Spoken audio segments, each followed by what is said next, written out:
the people who are on the streets did not have T-shirts printed with political parties, identification.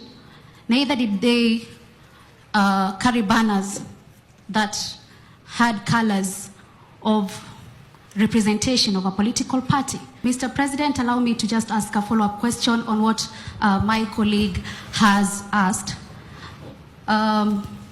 You say that you consulted from different political formation. From what we have as a people, so in your broad-based government, as you have said, you've consulted and you've also had people from ODM working with you. Where is the interest of the people being featured in your broad-based government, as they are the ones who prompted us to have this change that we are having right now?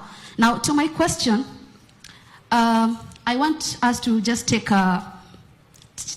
time back, from the inception of the Kenya Kwanza government. When you took the oath of office, you promised to protect the Constitution of Kenya and ensure that the justice system functions well. You protect the rule of law. When you were making your statement on Wednesday, if I'm not wrong, you told us about amendments of some few clauses of the Constitution, including Public Finance Management Act. You also talked about witness, something to do with that. That is an act of, in the Constitution of Kenya. But the populace has this question. Why would we talk about amendments? Why? Those very clauses that we have in the Constitution are not being respected. Like, I'll give you an example. Extrajudicial killings that we have seen, not unless, we can be given files of crime for the people who died. And then also, on that, we had arbitrary arrests. We also have forced disappearances, not unless also the government can explain to the people where these people are, or maybe if you have the information on that. Also, other things is that media rights and freedom, from media censorship and also being granted the opportunity to have the information needed to be given to the public. Also, another issue which I'll just say is on the commission and independent offices, like KNCHR, that is the Kenya National Commission for Human Rights, which you can be publicly held to account when you said about the numbers of people who died. And also we have IPOA, where they've been talking about frustrations in getting information that is necessary to prosecute some of the officers who had gone rogue during the protest. That is just an example I'm giving you about the Constitution. And also something else on leadership and integrity, whereby even one nominated person among those whom you've nominated in your cabinet is actually facing graft case in the EACC currently as we speak. And you talked about Singapore on development. Just a reminder, Mr. President, that in Singapore, they have extreme, serious penalties when it comes to matters corruption. Same as Indonesia. That just shows you how grave economic crimes are, especially matters corruption. So I want to ask you, Mr. President, you've told the Kenyans to give you timeline, actually to give you time to work on these issues, to set things right. If we are to hold you responsible today, Mr. President, what is the way forward from now on, seeing that there is the respect of the rule of law, the very Constitution that you sought to protect, and also in the event that these timelines expire, the ones you've given us, 6 months, 9 months, 3 months, 30 days, if they expire and we see no change, would you wait for the youth to start pushing for you to, out of government? And also, would you hit to the pressure that right now we are actually seeing 14 Kenyans have moved to the courts actually asking for the ouster of you, Mr. President? What do you have to say about that? Thank you very much. The 14 Kenyans who have gone to court are exercising their democratic right. That is how free this country is. That you can actually go to any court and demand whatever you want in court. That is the taste of the freedom that I stand for in Kenya. And I want to promise you that those Kenyans who have gone to court for whatever reason, They are free to do it, and the courts are free to make whatever decision that is constitutional. You have asked me, I think, 10 questions. Let me try and answer some of them. Number one, you have asked me, the people who went to the streets, they did not carry the color of any political party. That is correct. But remember, they carried the flag of Kenya. And that is why I'm saying, let us put the interest of the people of Kenya first. That is why I am saying this broad-based government must be a government that must do, at the very least, 3 things. And I stated them in my address to the nation. Number 1 is the subject of integrity, which you have spoken very clearly about. Dealing with the challenge of corruption. I have made very specific interventions. I have suggested very specific interventions on how to deal with the challenge of corruption. I have said we must change the Evidence Act so that corruption cases doesn't take 5-10 years. That is what happens today. That we should be able to conclude corruption cases in 6 months.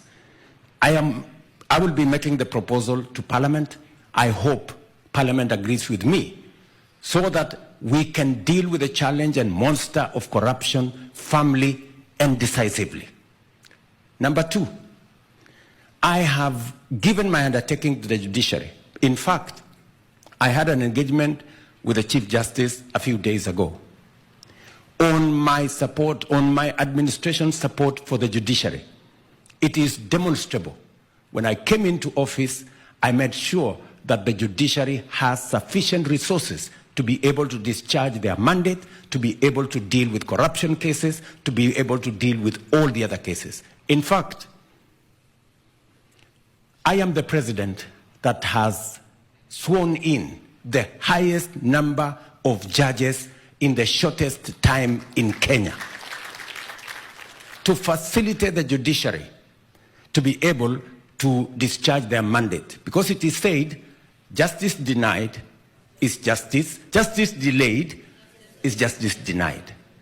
And you can ask from members of the judiciary my support for the judiciary. In fact, when I came into office, there were 6 judges that have been denied their right to be appointed.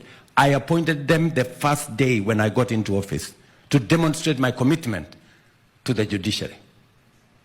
Let me also say the following, that on the subject of corruption, I am very clear in my mind, and I will mobilize resources that are available. I will mobilize every resource that is available to deal with the challenge of corruption. Number 2, I also said this new administration must deal with the issue of making sure that we create jobs in Kenya by making sure that we don't import the things that we can manufacture in Kenya.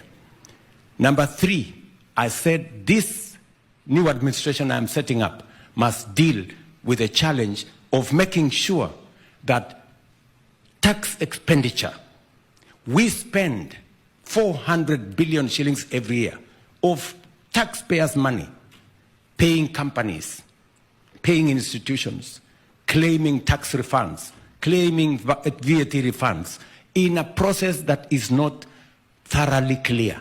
And I have said that going forward, we have to deal with this problem. So I have laid out a clear roadmap on what the administration I've just appointed must achieve. I know you have said we must respect the Constitution, which we must. And I gave my undertaking to the country that there will be no disappearance of Kenyans. I gave that undertaking. There will be no Kenyans in Rivayala. There will be no Kenyans in Tana River. There was a time we had 30-something bodies of Kenyans in rivers. That will never happen under my watch. And I have said this with clarity. If there is any Kenyan who has disappeared, I want people to step forward and say, Kenyan so-and-so has disappeared. I would be very happy to deal with it. Because under my administration, I have said there will be no disappearance of Kenyans again. There will be no extrajudicial killing of Kenyans. I have said that with clarity. And let me also say the following, that as we go forward, we must be truthful. When the Kenya National Human Rights stepped forward with fake news and said 200 Kenyans had been massacred in Githurai, it was a flat lie. I mean, surely. I mean, a whole institution that is supposed to be self-respecting, paid for by the government of Kenya, how can they go and tell the country that 200 Kenyans had been killed, which was utter, falsehood, I hope that's not the organization you want to defend. You cannot defend an organization that runs on fake news. And I will call them out, as Kenyans should call them out. We must stick to what is true. 42 Kenyans died, very unfortunately, in the events of the last 1 month. They shouldn't have died. Some of them in situations where the police were involved. Some of them in situations where criminals were involved. Some of them in different situations. All those situations are under investigations. And I have given undertaking that the government of Kenya will support those families even as we get to the bottom of what happened in those situations. I have also undertaken that there are Kenyans who unfortunately lost property. We are also going to support them because it was nothing of their doing that occasioned all that happened to happen. Let me also say the following, that I am a great believer in the Constitution, and I will protect. I mean, many countries that have gone through what Kenya have gone through, Bangladesh, for example, they switched off the internet, they switched off the TVs, they did whatever they did. Kenya is running full steam. Internet is available every day. People are talking from all over the place. I mean, newspapers are writing whatever they want. The TV has 4 screens. They are showing what's happening in Kondele, what's happening in where. I mean, what further freedom, surely, would you ask from me? I have the machinery to switch them off. I did not switch them off. Because I am a believer in the rule of law. And I am a believer in free media. That's why the media can go out and demonstrate and call me names and do whatever they want. Doesn't bother me. But that is what freedom is about. That's what democracy is about. So I am very clear about what Katra has said. All you have said that has really come to me is the young people who were out there did not have colors of parties or regions or communities. They had Kenyan flags. And that is why I am committed to making sure that the interests of Kenya, even as I appoint the new administration, come first.